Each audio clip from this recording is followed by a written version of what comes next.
Many top colleges throughout the US are now reinstating the SAT again.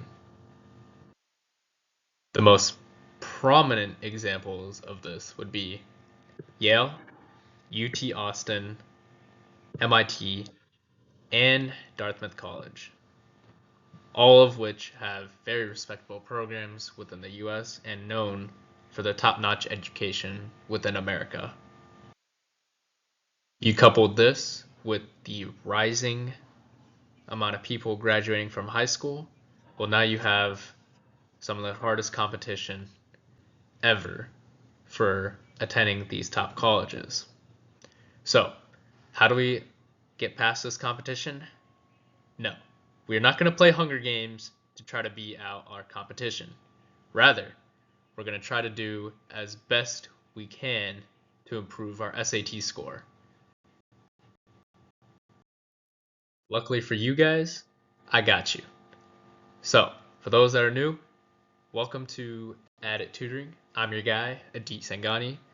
I'll be giving you guys 4 essential tips to improving your DSAT math score and improve your chances at getting into some of those top colleges that I named earlier. So, the first tip I have for you guys is how much time you spend on each question. Between the 2 math modules, there will be 44 questions total, with 22 questions in each module. You will be given 35 minutes in each module, and this should give you around 1 minute and 35 seconds per question on average. However, there is a skill difference in each of the questions that you do get. Typically, the ones that you get in the beginning are a lot easier than the ones that you get towards the end. So this is why I've made a more comprehensive guide. And for those that don't see how big the difference is in terms of difficulty, let me show you an example. You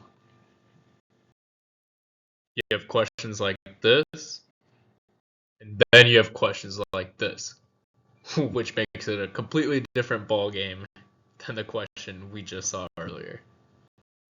So, although you're given an average of 1 minute and 35 seconds per question, there is a complete skill level difference between questions like question 2 and question 22, as you saw earlier, because question 22 definitely takes a lot more thinking and work, and also a little bit more creativity in figuring out the math problem than question 2, which is more of a gimme question. So that's why for the first 5 questions, spend 30 seconds each, because this will give you way more time for the later harder questions.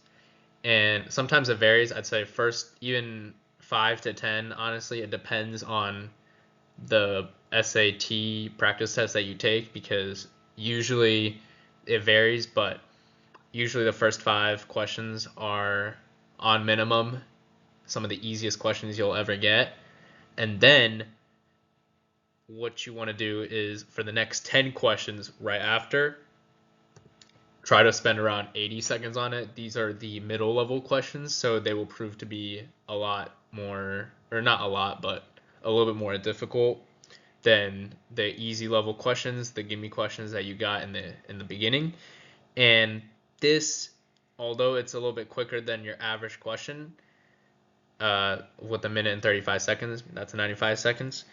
Try to be a little bit quicker on these, because this is a lot easier than the hard level questions, which I want you to have as much time as possible for, which is going to be around an average of 160 questions for the remaining 7 questions that you will hopefully try to spend on, because then you will fully be able to get all these questions right. And with all the extra time you have remaining, then you can actually check all those questions that you went really quick on. And to be fair, you probably can with process of elimination. The only questions I do have to give you a little bit of a lookout for are the ones where it's free response, where you had to kind of check your work again. And that, I think, through constant repetition, you could definitely get through those questions a lot easier. So make sure you keep practicing, and then you should be fine on those questions.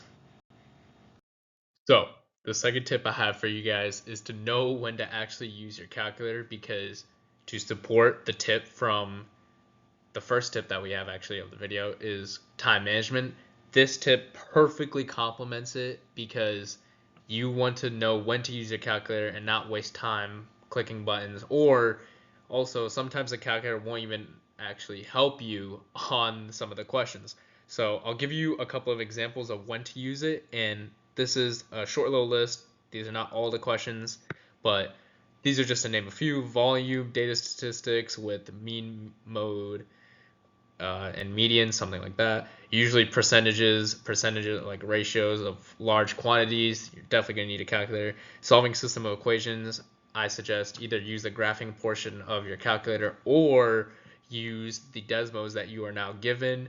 The minimum or maximum of quadratic function, use your graphing tools for that. Circles, for sure, you could also use the graphing tools. That is absolutely key times when you would use it, because that would take too much time trying to do it all by hand or by your head. I mean, why would you even try to do it in your head? I mean, you have a calculator given. But some examples of when not to use it, I'll give you an example, and those would be simplifying your expressions, factoring some of the quadratics, sometimes the context and interpretation of what a number means in an equation that you have to know conceptually.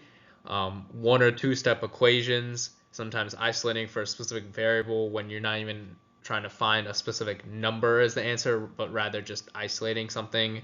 Usually a lot of your congruency and similarity triangle theorems, that is all from your own just memory. You should just know those things over constant repetition. As I said earlier, you can get those down and you should be fine.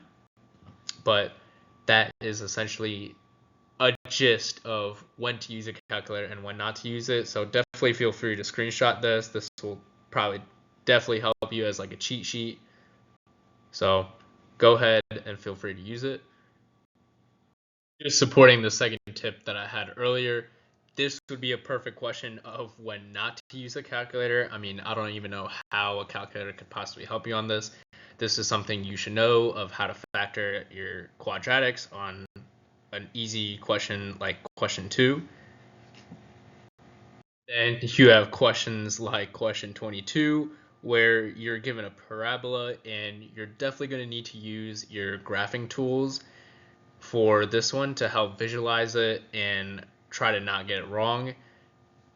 So these are some of the examples I would give when you get your questions. Typically the ones in the beginning of your SAT usually don't need the calculator, but as you go later on in the questions, such as question 22, you're definitely going to need the calculator. So that's usually just that tendency I want you to keep in mind as you take the test. So this is just one of the examples I found.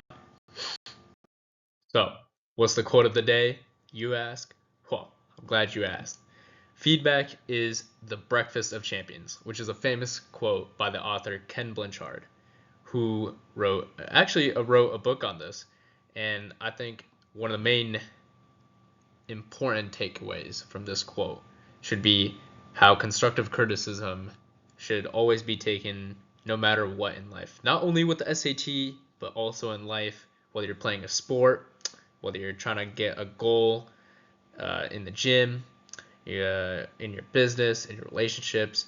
You never know. You always get that constructive criticism in your life, and you want to take it like a champ, no pun intended, but that's how you actually become a champion in life, because you don't want to be blinded by your ego where you're just sitting back and comfortable with your own skill set that you have currently. You want to always improve in life, and this is what this quote is basically saying.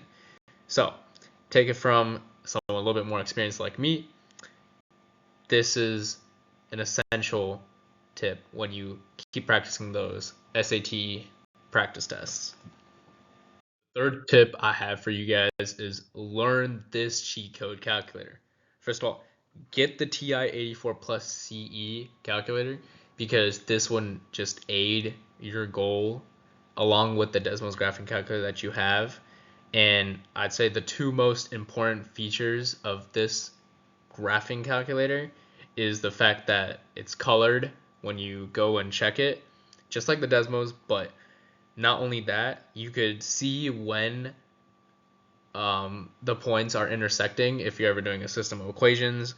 But not only that, you also have an equation solver, which is very useful because there are a lot of equations that you have to find x for in the SAT, and this calculator can literally do it for you. It's basically a cheat code, and you can literally save yourself so much time. Again, complementing tip number 1 with time management. Time management is so key on this exam. It's not even funny. The more time you have, the more time you have to avoid the mistakes that you'll make on this exam. The last tip I have for you guys is take the Khan Academy course challenge, because this will allow you to see what skills you lack in, and it will help you apply the same time conditions I've given earlier. I'm going to leave a link down below for those that can't find it, because I'm not going to lie, I had a little bit of a tough time trying to find this myself when I was scouring. But not only that, I'll also give the link for the TI-84, so you don't have to spend extra time looking for that. But essentially, I want you to practice the time management. That is probably the most important thing I want you to do. But not only that, once you could see what skills you lack in on the SAT, keep practicing that with the skills or with the same time conditions I've given. Then you could keep getting better and faster at it. And you want to remember there are different levels on this SAT. There are some easy, some hard, some medium. So I want you to keep in mind, for those really easy questions, 30 seconds. For those middle-ish questions, give yourself 80 seconds. And for those really, really hard questions, give yourself 80 seconds. So if you keep this time management really good, I think you should be fine.